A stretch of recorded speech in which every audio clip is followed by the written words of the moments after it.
Tonight at 8, following Take One.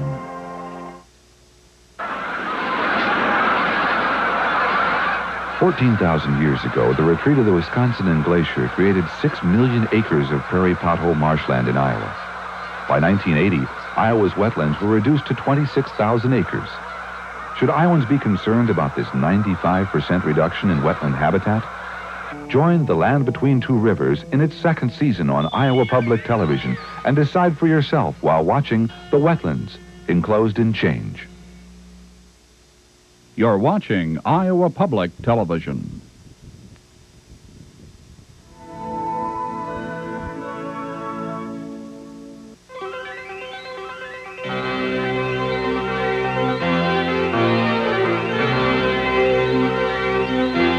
From the nation's capital, the McLaughlin Group, an unrehearsed program presenting inside opinions and forecasts on major issues of the day. Made possible by a grant from General Electric. At GE, we're in the business of trying to make life a little easier, a little better. At GE, we bring good things to life. Here's the moderator, John McLaughlin, Washington editor of the National Review. Issue 1, no go for Mario. New York Governor Mario Cuomo shocked the Democratic Party and the nation on Thursday with his announcement that he would not run for president in '88. I will not be a candidate, but the decision I've made, I think, is best for my state, best for my family, and I think also best for my party. Cuomo has shown skill and competence running the toughest state in the union. Why did he say no to more? What makes Cuomo tick? Born Queens, New York, 54 years of age. Wife Matilda, 32 years, 5 children. Roman Catholic, St. John's College, New York, BA and Bachelor of Laws. St. John's College School of Law, faculty member, 17 years. Private law practice, New York City, 17 years. New York State, Secretary of State, 4 years. Lieutenant Governor, 3 years. Governor, 4 years and currently. Democratic National Convention, San Francisco, August '84. Keynote speaker, rocketing him to nationwide public attention and massive media acclaim. General election, '86, re-elected governor of New York State with an historic 65% of the vote. Why did Governor Mario Cuomo remove himself from contention for the Democratic presidential nomination? Wolf Blitzer of the Jerusalem Post. I don't think he thought he could win. If he thought he could have won, he wouldn't have dropped out. And why run if you can't win and put your family and your life before the entire world for nothing? The pressures would have been too exhaustive for him.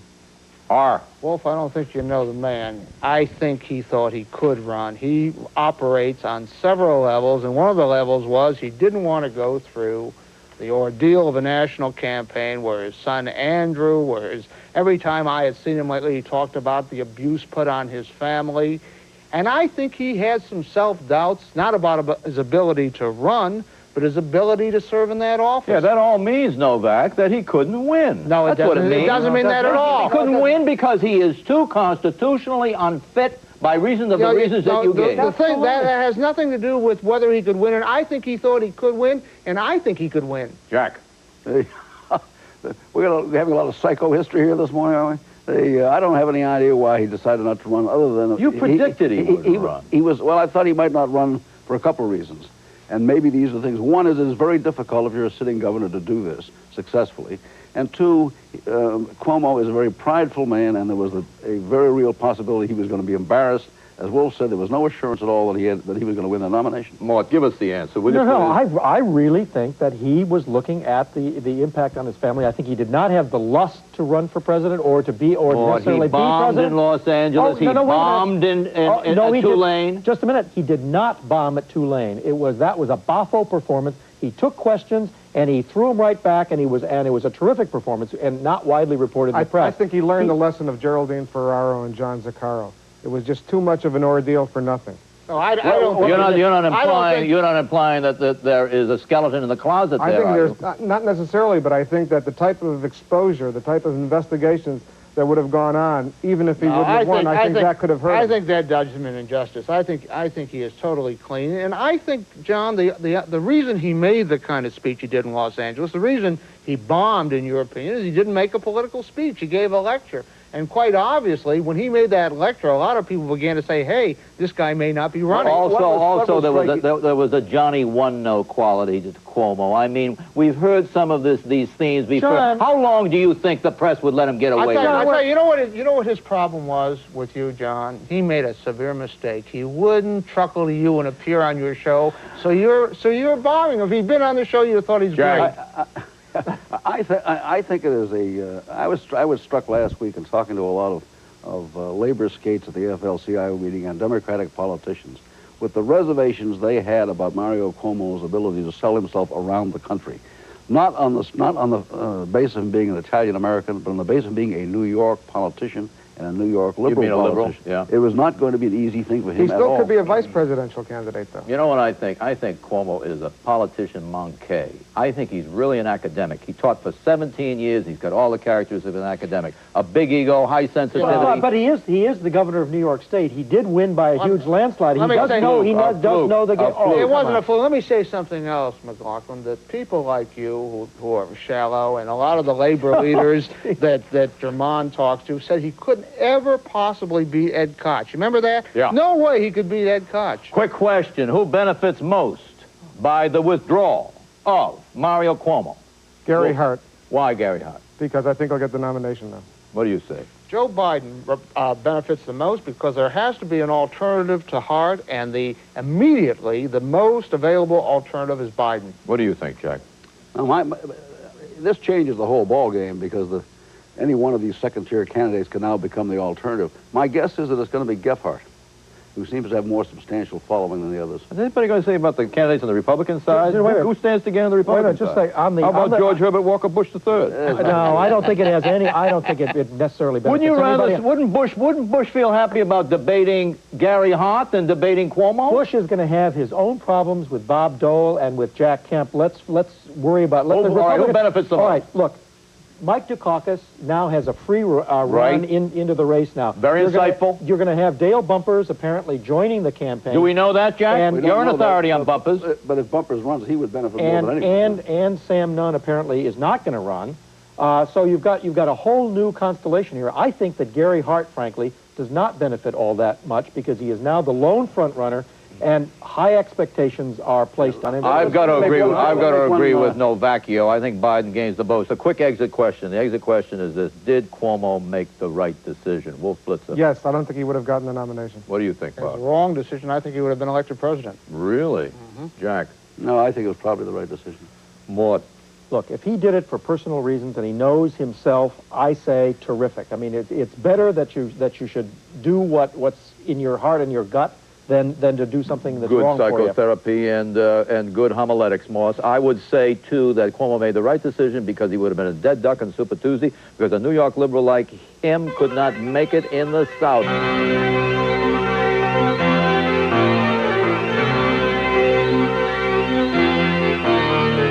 Issue 2. With friends and allies like this, the Prime Minister of Israel, Yitzhak Shamir, arrived in Washington this week for talks with the Reagan administration.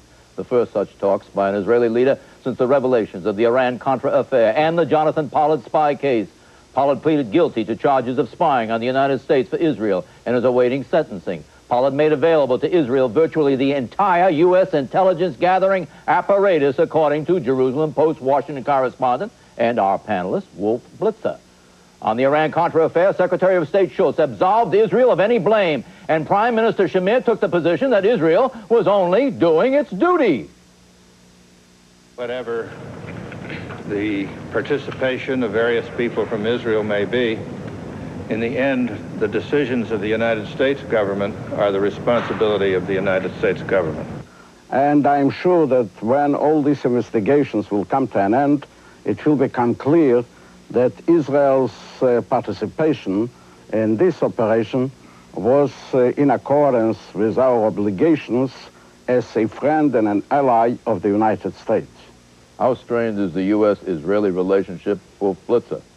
The relationship is not as good as it was 6 months ago. It's not as good as it's going to be 6 months from now, and it's certainly not as good as it's going to be a year from now when we get closer to the elections. What do you think, Bob? I think that's wrong. I think it's just as good as it ever was, because what this shows is that there is no indignity that Israel will impose on the United States government that this administration will not turn the other cheek to.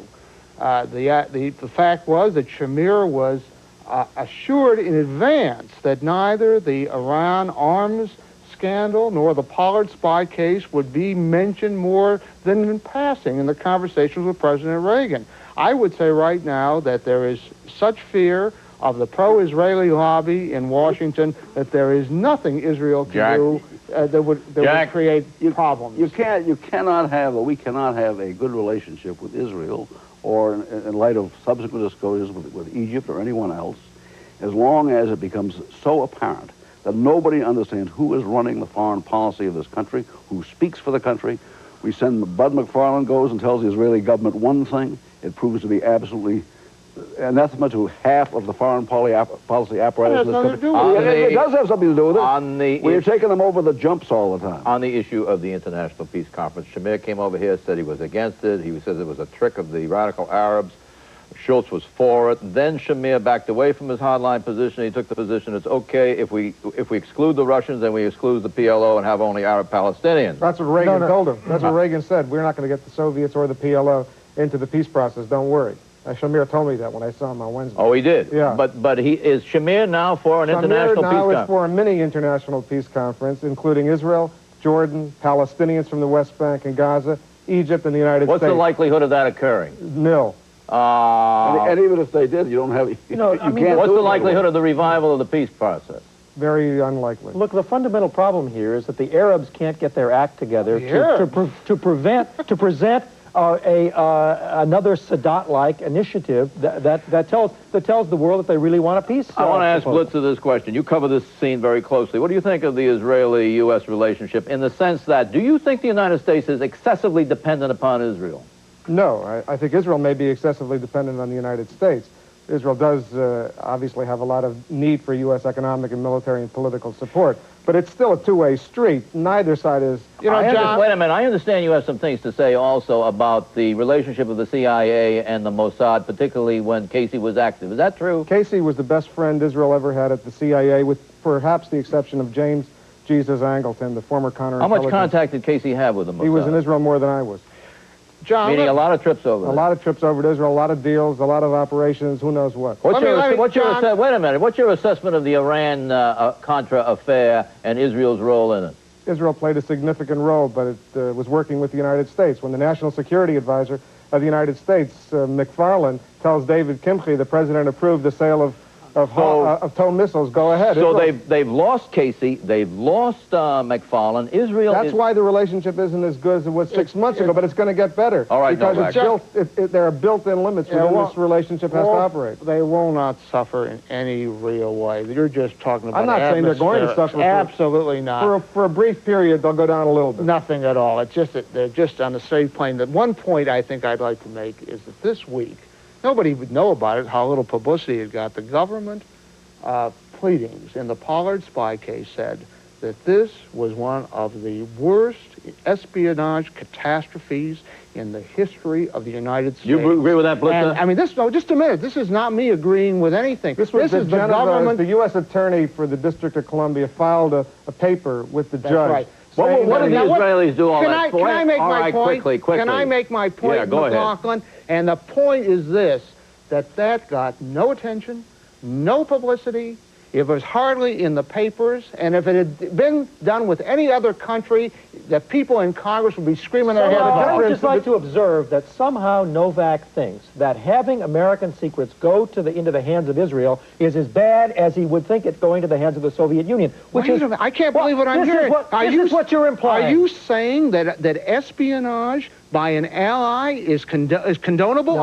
Is that what you're saying? Yes, you are. You don't think the United States spies on Israel? No. Why did Israel want that vast amount of information? And I presume you concur because you wrote it in the Post, Jerusalem Post, the amount of information they had, the whole apparatus, The amount of information was very, very significant. What do they want it for? Israel lives on a thin margin of security, and they thought they could get some more help. Information which the United States wasn't officially providing Israel. So The they tried to interesting get thing it. is that they do not, Wolf, they don't suffer on it. Any other country would do that, and they'd be going wild on I want to Capitol get Hill. out. I want to get out. And the I'm not so question sure is, if Britain was caught doing it. I don't guarantee you're getting into bad habits, and you've only been here once. Now listen, I want to get out, and the exit question is: has the Teflon of the Israeli-U.S. relationship been scratched or pierced, or nothing happened to it? You. Very minor. It'll get back to normal very quickly. A little scratching. What about you? Zero. Zero, Jack. No, very little. What about you? I agree with Wolf. I think scratch, because as the Iran thing grows, I think that's going to also have a negative effect on the relationship. So I say minimum scratch.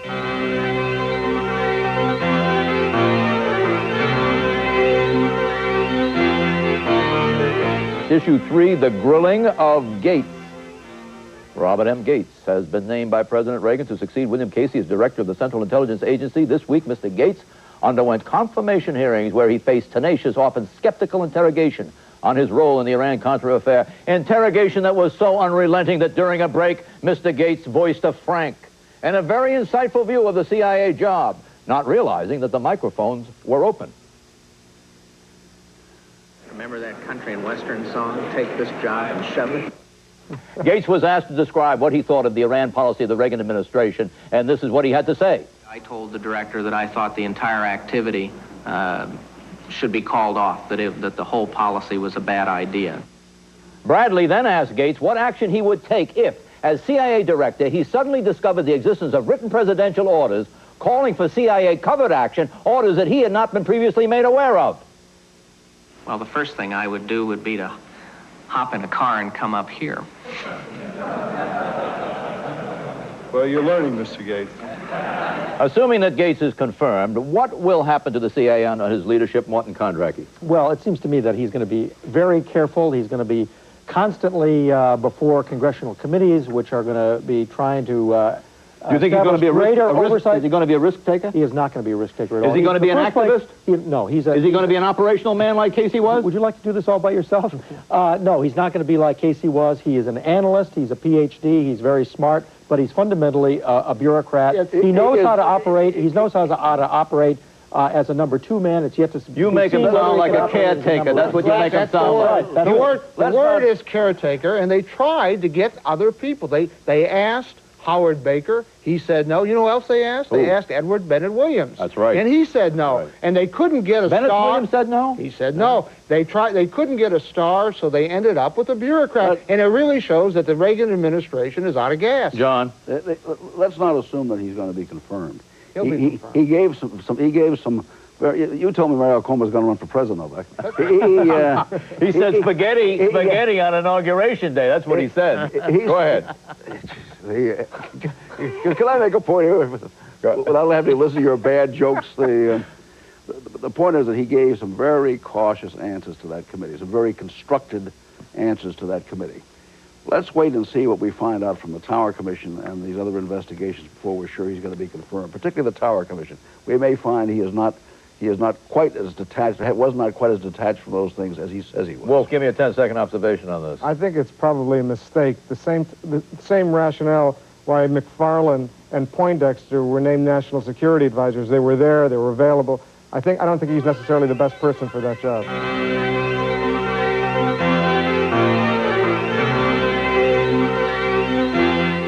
Issue 4, shutting off the lifeblood. Last September, Congress voted in favor of giving the Contras $100 million in aid. $40 million remains in the pipeline, but this week the Senate Foreign Relations Committee voted to kill it, 11-9, rebuking Ronald Reagan, who just 3 weeks earlier pledged undying support for these democratic resistance forces in Nicaragua. Nicaraguan freedom fighters have never asked us to wage their battle. But I will fight any effort to shut off their lifeblood and consign them to death, defeat, or a life without freedom. This Senate action followed on the heels of the resignation of Adolfo Calero, the most military-minded of the 3 directors of the Contras.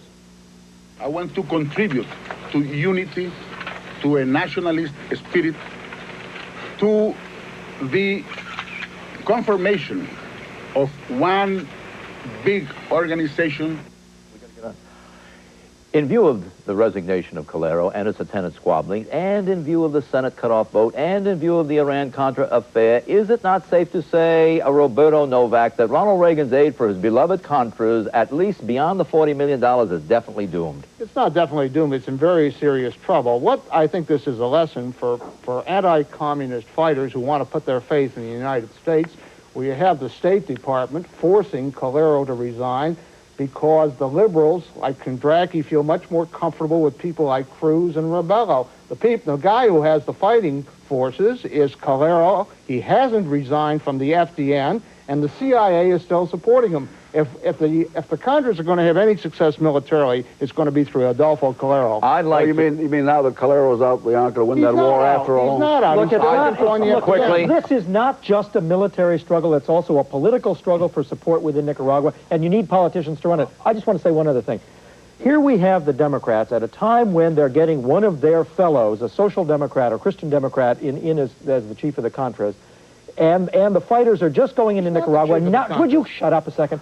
Now the Democrats want to cut the Contras off without any requirement that the Sandinistas agree to democratic reforms. You've got a proposal out of Costa Rica under which the Sandinistas would have to agree to free elections, and Christopher Dodd and company want to cut their water off. It's a disgrace. Let's have a quick round robin. Do you have the funny feeling that the Contra movement is destined now for extinction? Yes.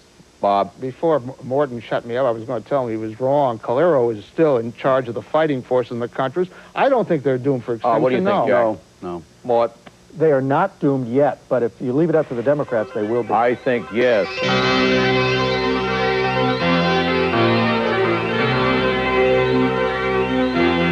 Issue 5, Fitzwater Formula Fizzes. Marlon Fitzwater last Friday said that the president would no longer answer questions put to him at a photo opportunity session. But this week at the Shamir Reagan photo op, the president foiled the formula.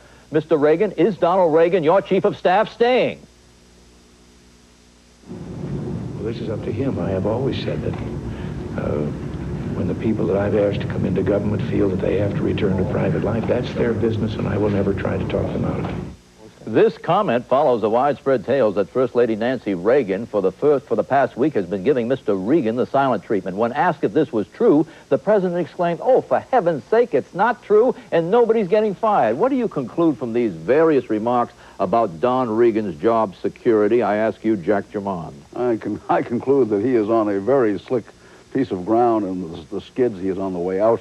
I mean, when the president starts talking like that, he's trying to send a signal. The question is whether Don Reagan is so obtrusive. More important than that, Nancy Reagan has sent a clear signal. She wants Don Reagan out, too. But Don is very obtuse. He is telling his staff, he is telling right-wing people that, no, I'm going to stay on there. What I find is that almost everybody in this town, on all sides, believe that it is imperative to get rid of him. Give the month, the day, and the year that Donald Reagan will leave office as Chief of Staff. March 8th, 1987. March 8th. What do you say? August 1st. I think he's going to hang in there. Really? Jack? I told you last week, April. April what? I'll make it April 1st. I'll move it up. What do you say? A week after Wolf said, I'd say March 15th. I'll say February 22.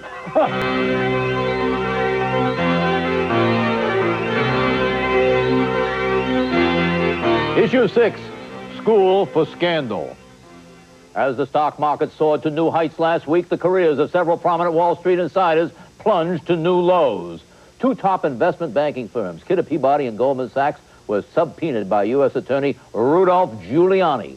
Three top officials from these firms were arrested and charged with conspiracy in the insider trading scandal. Democrats in Congress are bullish about legislation to curb abuses. Firms themselves should be fined. It's not enough to fine the individuals involved. Not only brokers are involved, a lawyer, Israel Grossman, was arrested and taken from his Wall Street office in handcuffs for his part in a $1.5 million insider trading rap. How far will Congress go to try to control these abuses, Morton, and how far should Congress go? Well, William Proxmire is saying that he will not extend regulation a long way into the securities industry. What they are going to try to do on mergers is to require earlier notification when somebody's bought 5% of the stock of a corporation, and also other measures to tighten up the disclosure of that kind of thing. What they really ought to be going at, it seems to me, is green mail, which is the practice of buying into a company for the purposes of being bought out at a higher price than other stockholders get for their stock.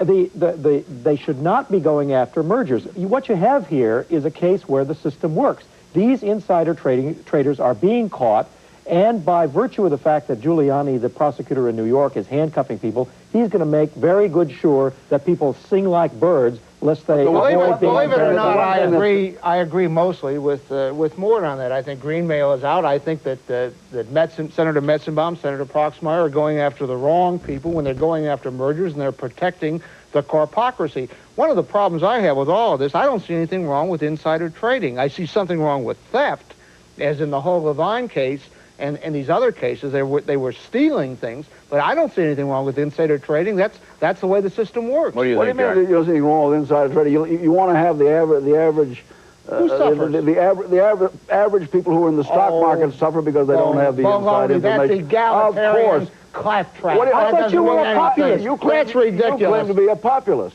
That's Go ahead, Jack, quickly. If you got stop tips, Germond, you'd be running out of here as fast as your little legs would carry you. Let me make a point about this business of finding these companies. I mean, I don't know whether that's a technique that will work, but they need to use some technique that will force the companies to police their own people better than they're doing. Wolf, what are you telling Jerusalem about this?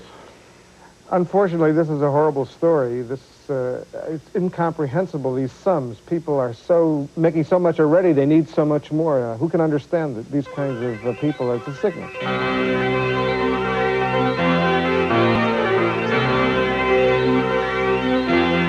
Predictions, Wolf Blitzer. The national unity government in Israel between Shamir and Peres will fall in 1987 instead of waiting for the next scheduled elections in 1988. Wow. Do as good as that, will you, Novak? I'll try. John, if and when your friend Don Regan falls, there will be a major push by the right wing to put Secretary of Education William Bennett in the job, and they'll have a fighting chance to get him in there. Wow, Jack. I think the vacuum on the left in the Democratic contest now with Cuomo out is enough to tip the balance, and that bumpers will run. Morton. The Ayatollah Khomeini has two kinds of cancer, both of which have metastasized, bowel cancer and prostate cancer. He won't live out the year, and don't bet that he won't be replaced by somebody other than a cleric. Let's check his health with his mother first. I will predict that the next president of the United States will serve only one term, because by mid-year 1999, he will have to raise taxes about $150 billion, and not from corporations this time, but the individual taxpayer, and that ain't going to go down well with the electorate. Next week, political profile Sam Nunn. Bye-bye. The McLaughlin Group has been made possible by a grant from General Electric. At GE, we're in the business of trying to make life a little easier, a little better. At GE, we bring good things to life. For a transcript, send $4 to Federal News Service, 620 National Press Building, Washington, D.C., 20045. Specify program date. Topics are selected by Mr. McLaughlin, and the opinions expressed are solely those of the participant.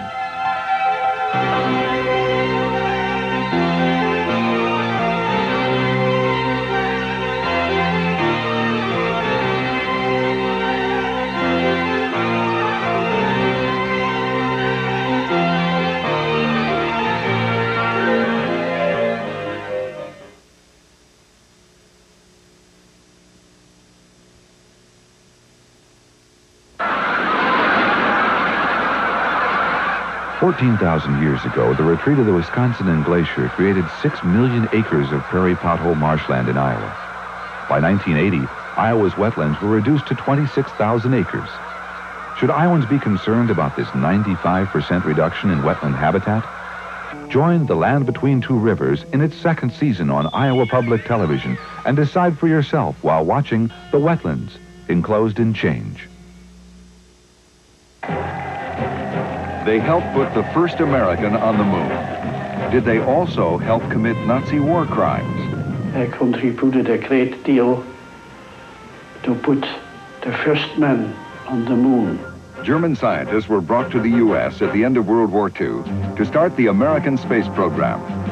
Were they really Nazi criminals? Watch The Nazi Connection on Frontline. Be watching Tuesday at 8.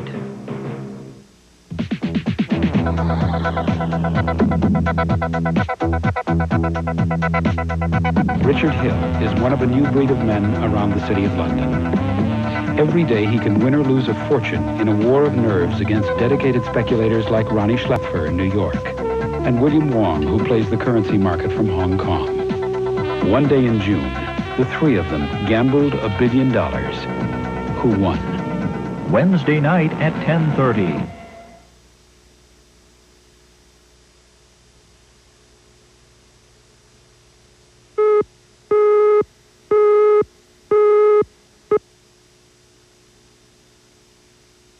You're watching Iowa Public Television.